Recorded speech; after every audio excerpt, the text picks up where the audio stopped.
Hi, this is Pat Moorhead, and we are back for a very not on schedule 6-5 podcast. We are glad that you've joined us, and you might be wondering, Pat, what is going on? Why are you doing this, you and Daniel, on a Wednesday afternoon? It's simple.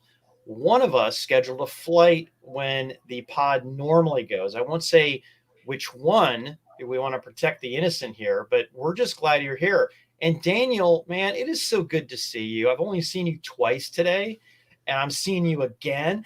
And I'm going to see you again in an hour, and then we're going to do happy hour together. It is a Dan and Pat type of day. Yeah, it's funny because there's a his, hers, and ours, right? Because you've got Moor Insights, I've got Futurum Research and the Futurum Group, and of course we have the 6-5. But it sure as heck, if anybody watched us at MWC, it would be more like it's hours, hours, and hours, because the 6-5 is going berserk. And you know what? Couldn't be more proud of how the MWC week went, Pat. We did 15 recordings with some of the world's most important tech companies, some customers, ecosystems, partners, hundreds of thousands of eyeballs watching what we had to say. And we want to cover it today. And by the way, don't feel sad if you miss and you're not able to attend this because you had the Friday session on your calendar, because I expected a lot of you did. Yes. Because we're going to do it again on Friday. This is not the last time. We're doing a catch up because there was a lot that went on last week and we didn't want to fall behind. And if you're new to the 6-5, which first of all, we have to ask what's wrong with you. We cover 6 tech topics for 5 to 10 minutes each. Try to hit on the analysis versus the news, because we know you can look up the news, do a Google or a Bing search and get there. We also talk about some publicly traded companies, and we're going to be talking about some earnings results, but don't take that as investment advice. This is strictly for educational entertainment purposes only. So Daniel and company, we have a big show today. We are going to talk some Mobile World Congress highlights, some of the trends. We're going to be talking about a Nokia rebranding. We're going to be talking earnings for HPE, Pure Storage, Dell Tech, and HP. So wind it up. Daniel, I am calling my own number. Boom! MWC 2023 themes. Now, you can listen to this segment or maybe watch these 6 hours that we did on videos, and you can catch all this. Actually, do that both, but I'm going to kick this one off. So how do you pull 5 days into 5 to 10 minutes? I'm going to give it my best shot. So the biggest themes that I saw, first of all, we have to give 5G credit for what it's brought right now. While I know it's not what everybody expected, and I'll get to that in a little bit later, why I think we think that, it did bring an incredible amount of spectral efficiency to the table for carriers, where they could deliver the same amount of bits at 20% of the cost. And that is a really good thing. Now, what the industry did that was different in 4G versus 5G is at the end of a 10-year 4G run, companies like Uber came out, right? So we had to build the network first, and then the developers showed up after that. It makes sense, right? Well, at 5G, the industry piled on at the beginning of the build out, and we're about 5 years into a 5G build out. So if you track this to 4G versus 5G, 5 years from now, the network will be done. And that's where you will have supposedly swing you around the room type of applications that everybody was talking about. So part of the 5G wah-wah or letdown is self-inflicted on the industry. But heck, even in the US, ARPU is up, right? The ARPU for US carriers is actually up based on 5G. So what was the talk? First off, APIs was the name of the game. And whether it's, the GSM APIs, but if you think about those developers I talked about, is instead of having to, let's say you are a global ISV, and right now you have to, let's say, write to 20 APIs, right? One for Verizon, one for Deutsche Telekom, one for AT&T, one for SK in Korea. So the industry is getting smarter, and whether it's GSM type of interfaces, heck, Ericsson's Vonage. I always wonder if I'm saying that. Is it Vonage? Is it Vonage? Anyways, I said Vonage. I've always said Vonage. Bumped into to their CEO in the Admirals Club on the way there. Interestingly enough, but there's an agreement amongst carriers to use a common set of APIs. This would mean theoretically that regardless of what vendor you are, regardless of what carrier, and regardless of which carrier equipment vendor you are, that would absolutely blow the doors off speed of getting incredible 5G applications there. Cloud-based networks, whether it's Cloud RAN, whether it's Cloud Core, that was a huge talk. And we did a ton of interviews with executives and sat down, not on video, discussing this with executives. And by the way, on the RAN side, whether it's vRAN, whether it's ORAN, whether it's Open RAN or RAN, the current RAN, it doesn't make a difference. These can all be cloudified, but vRAN and Open RAN and ORAN can be done a lot easier. Private 5G, this was a big topic that was discussed last year. It's actually becoming a reality with vendors out there. And whether it's, a Bosch, whether it's a BMW, whether it's an energy company, people showing off their wares and talking about it. And the final one I'm going to hit, and Daniel, I definitely left you oxygen on this one, was metaverse. Check out Moor Insights and Strategy analyst Anshul Sag. He went through probably what 25 companies were doing in the metaverse. Now you might say, well, wait a second, metaverse is dead, right? Well, guess what? Apple is going to come to market this year, and everybody wants to get their pound of flesh out at the show to show what they can do because, love or hate Apple, mostly hate, they do create markets and they do understand how to optimize and experience. So that's what I saw. These were some of the key themes that I thought were interesting. Yeah, I mean, some of the big hooks, cloud networks, private 5G, they definitely were persistent year over year. I think one of the themes, if you back out even a little further, Pat, was, the macro, the way it's being described in the media versus the way companies and technology leaders are thinking about it. We've had a number of sit downs, top executives, CEOs. And I walked away from the event saying, I think the economy has challenges, but there's a lot more optimism that maybe even some of the worst of the inflation, some of the worst of the austerity that we were going to see during this period is starting to come to an end, which is also very opportunistic for tech because I've relentlessly talked about the deflationary aspects of tech. So if you're building optimizations, automations, artificial intelligence, anything else that scales well, I think in the tech space, there's going to be a lot of opportunity. I think generative AI, despite the fact that it really isn't the right location in many ways, being mobile and at the edge, it still found ground. You and I did a really interesting 6.5 with Qualcomm CEO Cristiano Amon, talked a lot about Stable Diffusion, which is a really interesting app because some of the generative AI that we're going to want to do is going to need to happen on device at the edge with limited bandwidth and access to the network. Companies like Qualcomm and other companies that are building on-device AI capabilities are going to become very interesting there, which right now I think all the talk is really about what's happening in the cloud. The cloud providers are getting most of the credit, and there'll be more coverage of the overall kind of chat GPT space. Pat, you and I Friday, we're going to have to talk about Microsoft Salesforce. Exactly. So we'll come back to that one. The other interesting theme, Pat, and this kind of kicked off every show that we had, was mobile world is back. And so shows of this size with a impact on a global scale like we had with the pandemic don't always survive, and they certainly don't always come back. This was a show. It was a wall-to-wall show up to 2019. I don't know, walking through the halls of Hall 3, down the main row, over from where Qualcomm and Cisco down to where Samsung is, and on the other side, Pat, last year was a bit of a ghost town, and it was obviously a lot of rules, a lot of COVID-related restrictions. I don't think people wanted to travel yet. That's over. So again, another kind of like what the media is saying versus reality is. The reality is this show is back. Anyone that would kind of tell you otherwise would be, I think, disingenuous. I think that the criticality of the edge to the core network continues to gain momentum. I think the monetization in the carrier and telco ecosystem is becoming more clear. I think first it's going to be about making connectivity pervasive.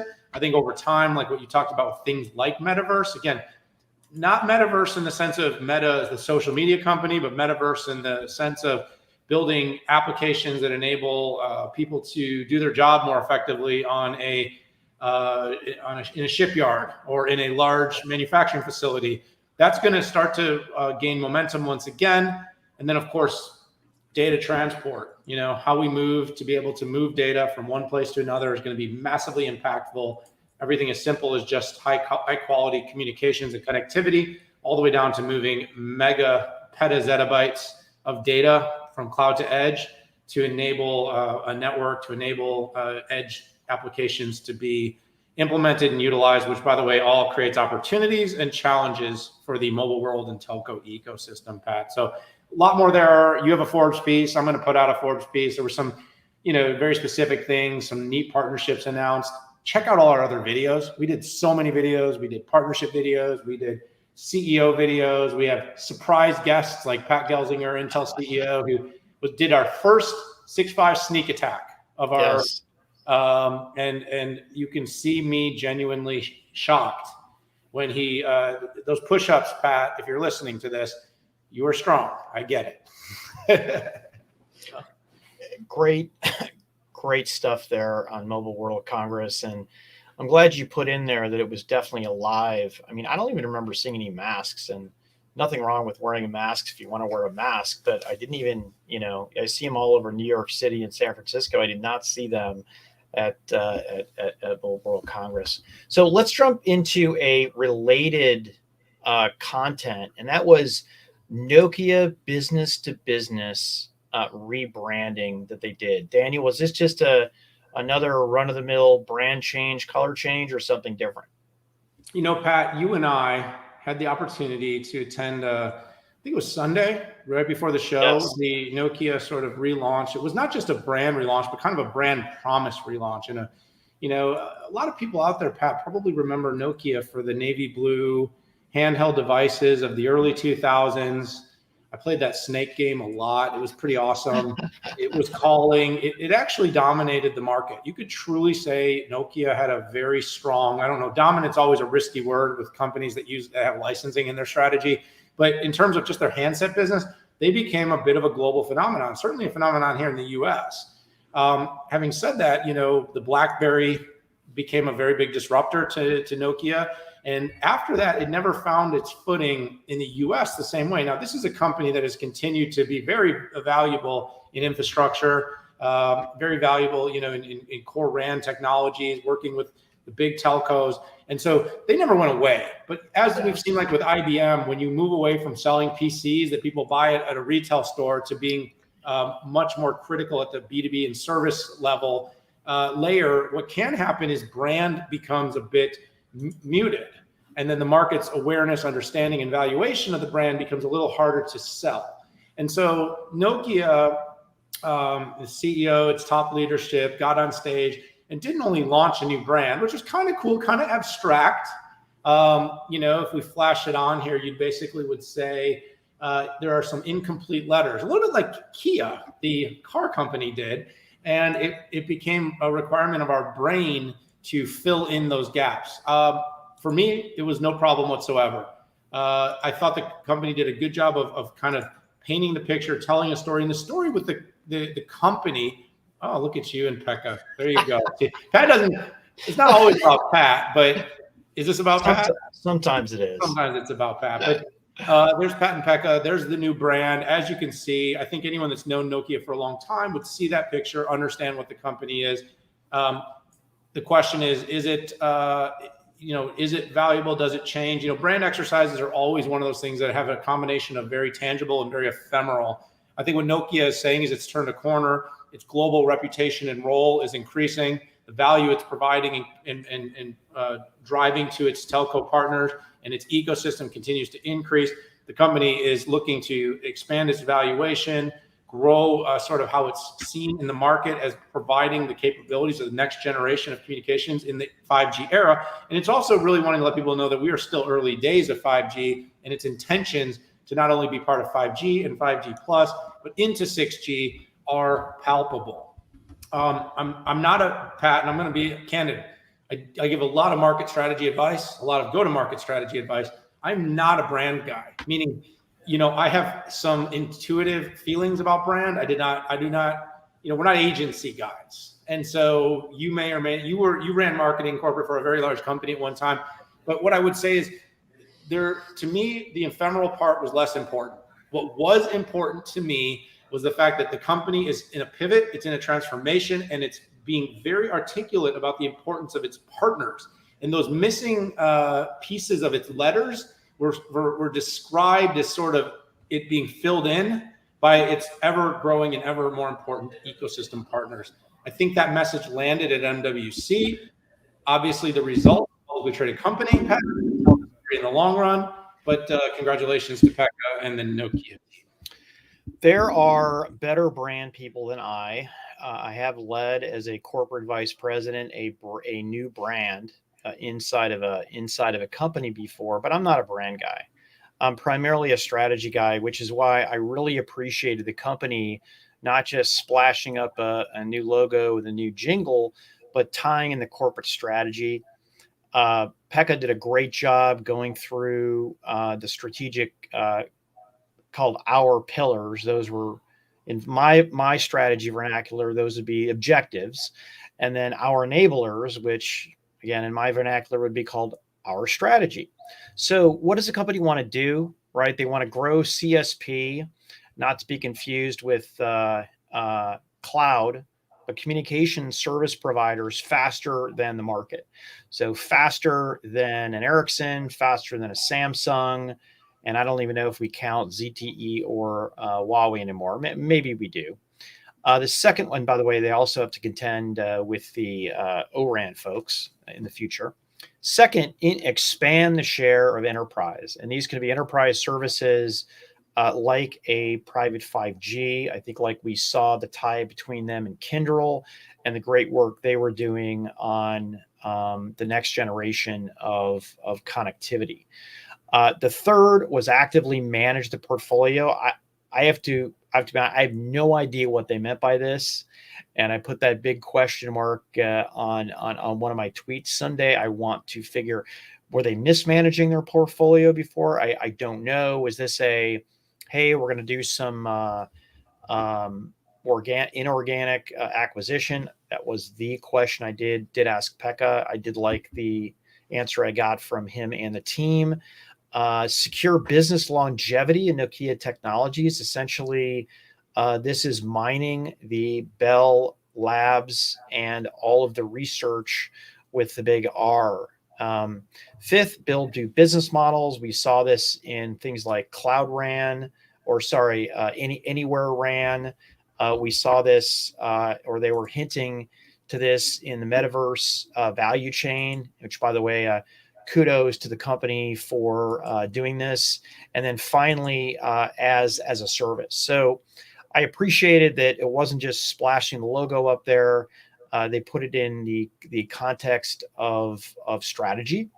And the company does need help, particularly with enterprises, getting people off the notion that Nokia means 1990s era smartphones, which, by the way, my first smartphone was a 1990s era smartphone. So final comment I'll make is I saw this 3D hologram of the Nokia brand that was spinning around probably in 7 or 8 partner booths. And I wasn't in every booth, so I can imagine, and that is hard to do. So congrats to the Nokia marketing folks.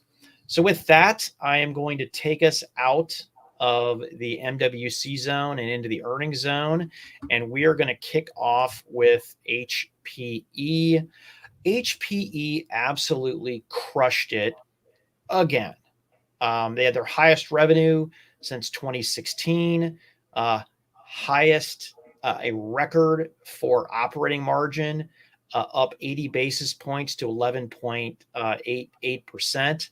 They raised revenue and EPS, which was incredible. And their run rate, their ARR, an annualized version of that is $1 billion. And if you look at where the company was before Antonio Neri came on, and I really appreciated the conversation that I had with him last Friday on earnings. The company has just, it is not even the same company, right? It's a company that is less focused on volume and more focused on value. It's a company that's more focused on software. It's not that hardware doesn't matter, it does, but total solutions with a combination of their own software combined with their own differentiated hardware is where it's at. And then finally, right, you have to give the tip of the hat to GreenLake, which has a lot to the driving of that ARR number, is a huge thing. In fact, over the last 2 years, they doubled the as a service number to $10 billion through the end of this quarter. So, Daniel, the company just doesn't get the credit I think it deserves. It's funny, a company like Salesforce has a train wreck, right? And they, make this comeback, and their stock just skyrockets. And HPE, again, you can no longer say this is a fad. You can no longer say, oh, this is because they're catching up on supply chain. This is because they have the right strategy. This is because of the incredible leadership of Antonio Neri, and the company deserves more credit on the street. Yeah, I think I was just pulling up a data point, but I mean, I think the company trades at just a incredibly low ratio at most times. I mean, on the trailing 12, it's like, it's maybe in the range of around 20. And it's actually trading higher. It's doing better right now. It lingered at $12 or $13. It's up at $15 a share. Company pays a dividend. I came out in November, and I basically put a market watch piece out saying, watch out for kind of what are considered to be the stodgy old tech companies, and watch them have a really big 2023. I'm here to collect credit because I think it's important from time to time when people make good calls. Let's talk about the tailwinds for HPE. The tailwinds for HPE is they made the transformation early, meaning that every one of the big OEMs right now is going through this process of saying, we want to go to subscription. Most software license companies are doing the same thing. Guess what? HPE saw that early. 2019, Antonio Neri announced the everything as a service strategy, HPE GreenLake. The company has made that move. Of course, it's been able to grow that business, to a substantial recurring revenue number, and has been able to do so. I believe it's run rates $1 billion now for the first time of recurring revenue. Yeah. And so that's a big, meaningful transformation for a company, but it still trades like a company that just sells big iron. And so that's one of the things I think that hopefully the market begins to fix, but historically has not. And by the way, I mean, Dell has had the same struggle as it's moved into multiple billions of ARR. So this is a industry-wide sort of challenge. I believe in a meeting that was open, right? Because Chuck said everything we talked about in that meeting at MWC was, I mean, the articulate Chuck Robbins from Cisco said the same thing. I think Chuck's company, CEO of Cisco, Chuck Robbins, has over 40% of recurring revenue, and the company still trades at a very diminished ARR. And that, to me, has a lot to do with the fact that analysts in the market doesn't fully get or appreciate, A, how critical these companies' technology are to operating an enterprise, and B, how successfully most of them have actually been in their transformations from all hardware or hardware plus some sort of service to a true subscription and software strategy. But Antonio's Neri, and I got a chance to talk to him on earnings night, Pat, sometime around midnight in Barcelona. And, what I really took away is I think he's finally feeling for the first time like there is a little bit of, we get it, coming from the market. And it's being validated by customers who are now looking at the GreenLake portfolio in the crawl chart of products and services for things like data services, data protection and backup, compute workloads, ML and AI, and everything else, and starting to say, we can, we aren't going to move everything to the public cloud. Now, we got that a long time ago. We continue to get that right. And guess what? The biggest beneficiaries are going to be companies that have on-premise services that look like the public cloud. And HPE is the furthest along. And I'm comfortable saying at this juncture, HPE is the furthest along. So that has been a catalyst. And the fact that companies are being more cautious, they're slowing spend, they're being more scrutinous of moving workloads to the cloud, and that they've all settled on hybrid and multi-cloud architectures bodes well for HPE. This isn't me saying the hyperscale cloud is going to slow anytime soon. I actually believe the demand for compute services, automation, AI will only continue to drive forward more growth across the whole landscape. But this also goes back to my comment on MWC, Pat, on why I'm optimistic. This is why I'm optimistic. The market is good for tech. The stock market, maybe not so much just yet, but people and companies are investing in tech to take advantage of deflationary value and to scale the growth of the business. Listen, the public cloud had a decade time advantage. And it's going to take a while for the hybrid multi-cloud to build out. And I think what's going to separate companies in this future age are their ability to support the hybrid multi-cloud. And that's whether it's a hyperscaler, that's whether it's an on-prem provider. I fully expect one of these companies to get snatched up, acquired by one of these companies to go in and get that. I think they're trying to figure out right now other elements of growth. But Simple Queue service from AWS came out in 2004. Azure didn't even come out until 2010, right? So it just shows you, how much of an advantage that the public cloud has. So let's move into another earnings, infrastructure. And by the way, an incredible software and as a service company, Pure Storage. So, Dan, why don't you kick this one off? Yeah. So I had a crazy week. You work all day. The one thing we didn't talk about MWC, Pat, is you work US hours, meaning it's a 7 a.m. to 7 p.m. show, but then you eat on Southern European hours. So they want, dinners at 9 and 10 o'clock. And so the other thing is, of course, earnings come out usually around 4 p.m., which means in the US time for me, which means if I'm doing calls with the executives, I'm down 10, 11, 12 o'clock at midnight. So I talked to Charlie, Giancarlo, CEO of Pure Storage that night. And wow, what great optimism. Charlie's always a pretty, he's charismatic in his own right. But, quarter four growth, 14%, 26% growth in 22. So while infrastructure was supposedly, down, while companies are going to spend less on technology, while, the company clearly has a moat, and that is both from the standpoint of giving customers flexibility. And of course, as the flash storage continues to become more and more competitive with traditional storage. And that's really what you're going to hear more about when we talk about FlashBlade-E. And I'll leave that one for you, Pat, because I don't want to take everything out of this one. But the growth across the business is really impressive. You had product growth, you had annual product growth. You also had subscription growth, really robust. Q4 subscription growth, 23%, and subscription services across the year, 30%, Pat. So you're seeing another thing that was really impressive was the European and international revenue. It actually grew at like 5 to 6 times faster than the US.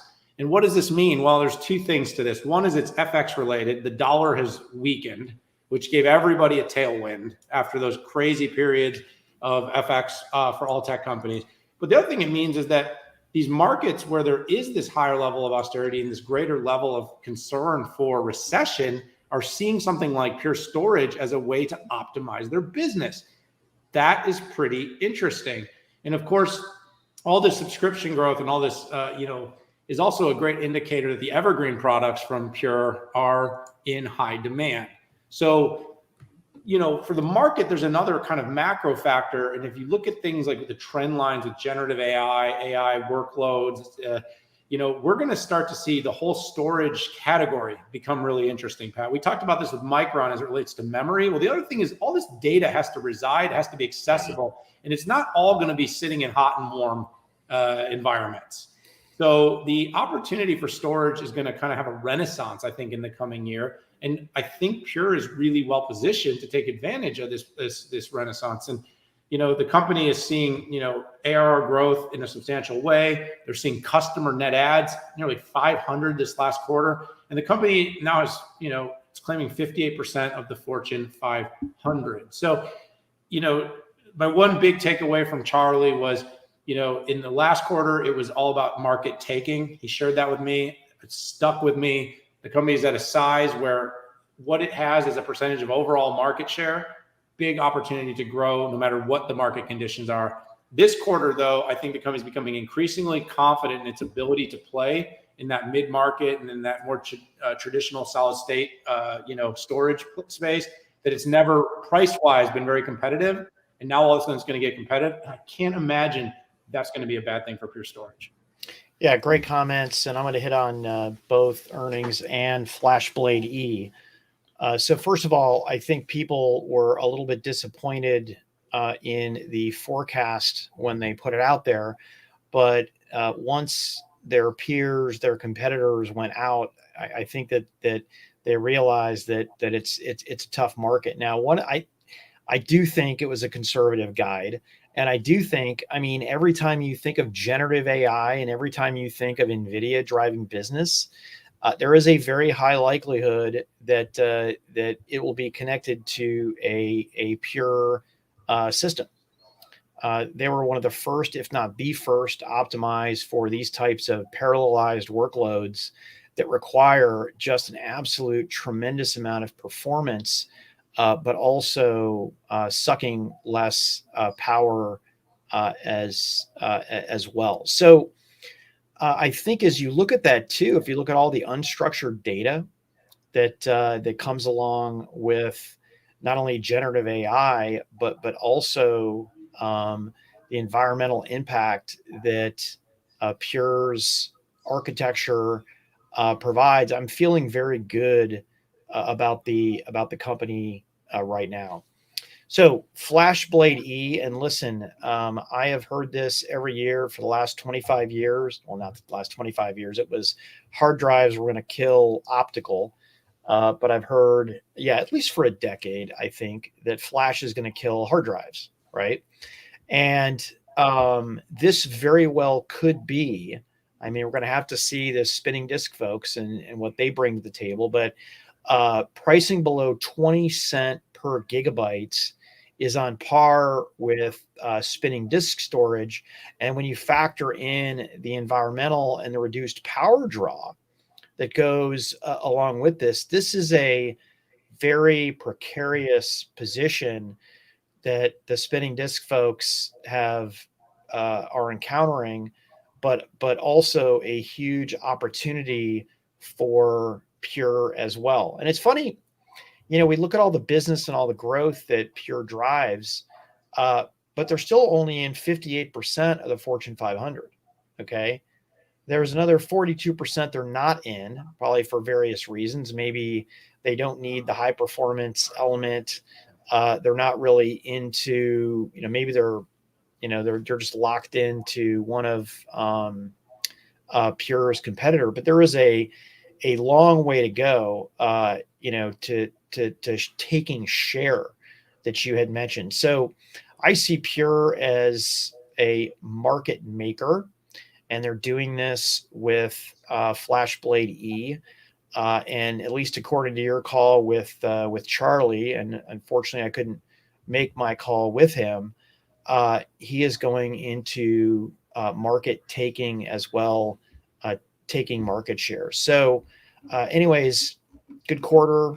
good opportunities for the company ahead, particularly related to generative AI and reducing that cost point on flash memory with FlashBlade E. So with that, let's move to Dell Tech earnings, and I'm going to call my own number on that. Dell had a really good quarter. I mean, listen, when I look at the optics, it was a very similar, it's somewhat of a similar story to Lenovo, where if you looked at revenue being down 11%, you're like, oh my gosh, a train wreck. And what you have to do is you have to pull apart the different businesses, right? That's really the only way to look at it. So ISG, which is data center and edge, up 7% with record profitability, record storage revenue of $5 billion, up 10%. Daniel, that is hard to do in Dell has the world's largest storage business, flat out. To go up that much is hard. And also, when you look at where Dell's sweet spot is, which is, I would say, high performance up to even the giant systems with Isilon, a little bit less of the low-end storage, that's really, really hard. Servers and networking were up 5%. Again, not as high as the percentages as we have seen from some other companies out there, but still it's up there. And if you look at, again, storage growth, fourth consecutive quarter of revenue growth, which I was a little concerned, maybe 3 or 4 quarters, but it seems like Dell, particularly, this is where I think they're making their play, is in the re-architected mid-range of it. So if ISG was so great, what happened overall? Well, it's all about PCs. And let me step back. Whether it's Canalys or IDC, the market's down between 30 and 40% on a unit basis. And so declined the PC business at Dell, that was down 23%. There were still some high points, just like we saw with Lenovo that kept share. You had Dell gaining 140 basis points of commercial PC unit market share. And it is crazy. It seems like every quarter we're talking about share gains that Dell's having across commercial. I attribute that to a good strategy. I also attribute that to making the right trade-offs as it relates to its product, but also a sales motion in the small business that they've run effectively, where they can be a solution provider all the way from PCs to small business servers. So overall, top line numbers not great. You had to peel back the onion on the quarter to get to the high points. I don't see any of the challenges here as being self-inflicted at all. It was all about the market. Final thing I want to say is I want to give a tip of the hat to retiring CFO Tom Sweet. I spent a lot of time with Tom Sweet over the past decade. I think he came in right around the EMC time frame. And what I appreciated, I think most about him, if I ever said something he didn't agree with, he would say it. And it wasn't even, sugar coated. I love that economy of speech. I love just getting right to the point. And Tom did some great stuff. I mean, heck, we're going to go private. We're going to buy a company. We're going to go public again. We're going to, get our debt from junk status to AAA. He was a big architect behind that. Yeah, you covered a lot of ground. And I want to also say I had regular quarterly meetings with Tom and appreciated the work he did very much, and looking very much to working with the incoming CFO as well. Always enjoyed my conversation with her very much. The overall performance of the business we knew was going to be bifurcated. We knew PCs were down. We knew infrastructure should be robust, and we got really what we expected. You look at the overall market condition, Dell's PC business, really held up against the backdrop of the overall market. I think it was down, was it 11%? I'm trying to pull the right number. No, sorry, 23%, right? And then, what was the overall 2016? So the overall revenue was down 11%. No, I mean the market down for PCs this quarter, wasn't it around 16? That's one number. 28%. I believe Canalys had a higher number. So. Okay. So I'm all over the place. So let me start that over again. PC market down 28, CSG down 23. So it means the company performed better than the actual overall market condition. Pat, I am exhausted of talking on the PC market.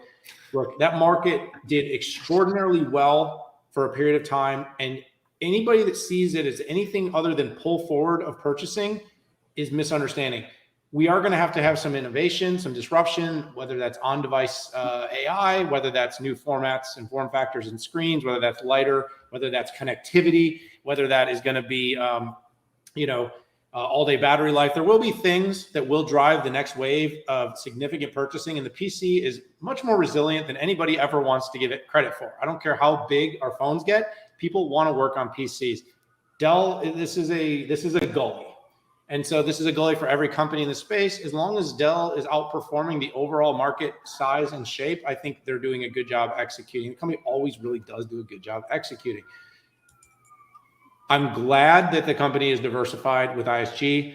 I'm glad the company has its play. I'm continue to push the recurring revenue. It's going to be interesting under new leadership in the CFO if they're going to get more aggressive on talking recurring revenue, and specifically Apex. You heard us talk about HPE and GreenLake. Dell's business is so much larger, though. I think there's a concern as a percentage of the overall revenue if they start saying like, hey, we're at $1 billion in recurring. People are like, that's 1%. That's not very much.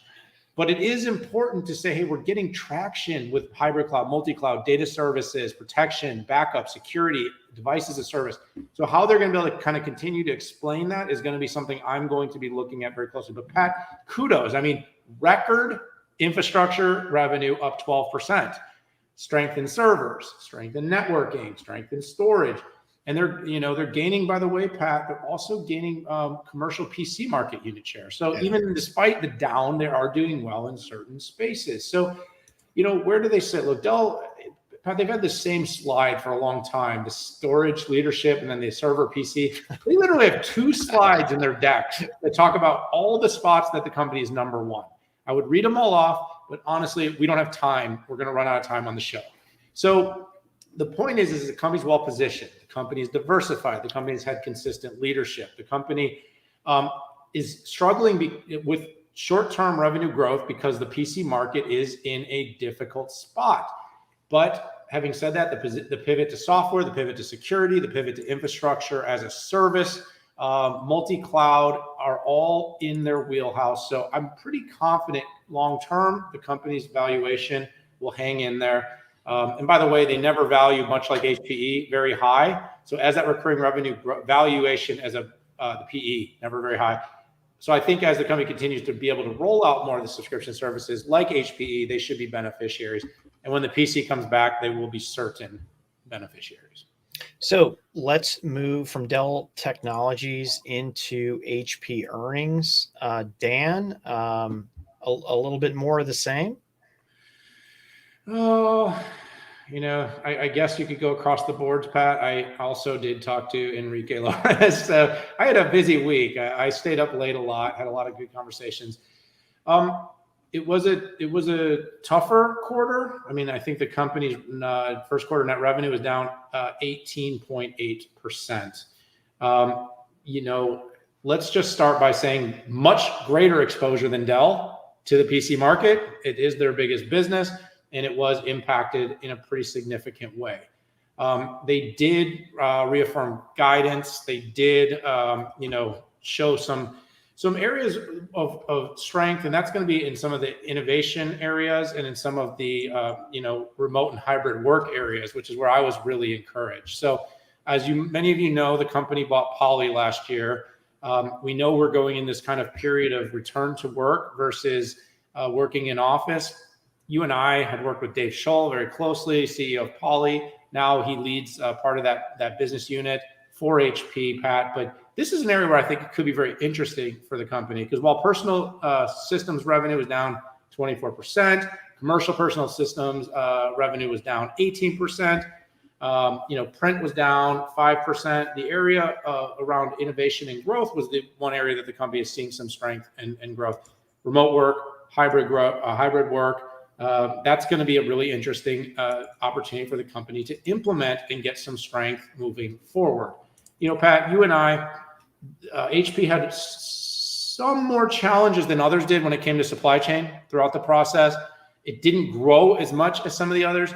But having said that, it's been steady. And so they're going to have to weather 2 or 3 really difficult quarters, Pat. And so I think some of their premium products, I've been using their new Dragonfly. I think some of these products are really great, but we are going to see an incredibly competitive market. The ability to implement technologies and then expand this peripheral business, to me, are going to be 2 of the most important opportunities for it to scale and to grow. Pat, it wasn't any surprises here. I did not expect it to be good. Didn't end up being good. They're going to need to see the market turn. I don't know what their magic bullet is, because I don't know if the hybrid work is big enough to turn the ship, but I do think it's an area that the company needs to lean into to sell the market that there is growth ahead.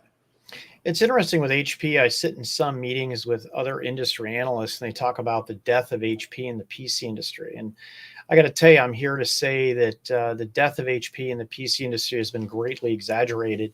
Heck, even Lenovo pointed out in their earnings release that HP made a big rebound. I mean, this company is the number 2 highest market share company out there on the planet. And I think some smart people that I respect, are confusing HP's overall strategy, which is diversification with hybrid systems, with gamings, with workforce solutions as a service, and even forgetting that the company, makes $800 million in profit dollars in printing in a single quarter. Sorry, $870 million in operating profit dollars in the current quarter. I mean, that is absolutely unheard of. So I look at a solutions-based focus and strategy, and I like the strategy. Is it going to be hard to get there? No. And you know what? They had a hard time with supply chain. I mean, I think you and I, when we listened to the calls, it was put on the slides probably 6 straight quarters. It was an issue. I've talked to channel partners, and it was an issue. And the company did stumble. But let's not confuse that with the company deciding to get out of PCs or something like that. I think that's lazy, and I think that's just dumb. Both you and I are going to be attending one of their big events up in Chicago. We're going to have the chance to talk to the leaders of the company. It's been a while since I've had the ability to do that, with the exception of the quarterly calls that we do with the CEO and the CFO. But I'm interested in catching up. And I guess I talk to Alex, once every other month. But it's been great to catch up with the print folks, the Poly folks, and the peripheral folks as well. So, Dan, we did it. In 49 minutes. We did this a midweek 6-5, and I just want to thank you and the audience for bringing it home. But you know what? If you missed us, don't worry. Tune in on Friday morning at 9 a.m. Central Time, where we are going to have a rip-roaring. Did I just say rip-roaring? Did I sound like an old guy? It's going to be rip-roaring, dude. I did. We're going to talk about Luminar Day. We're going to talk about Plus and Nokia alignment. We're going to talk about, Nikola alignment. We're going to talk Dynamics 365 going all GPT and Salesforce going GPT. We're probably going to talk about Marvell earnings and maybe even talk about some Windows 11 updates. But Daniel, thanks for your time, buddy. I love that new office. I do. Good, looking good. See you all later. Thanks y'all for tuning in. Thanks, everybody. Hit that subscribe button if you like what you heard. And if you have negative feedback, we don't want to hear it. If you have positive feedback, tell us on social media. I'm kidding, of course. Anyways, tune in. We love you. Take care. Bye-bye.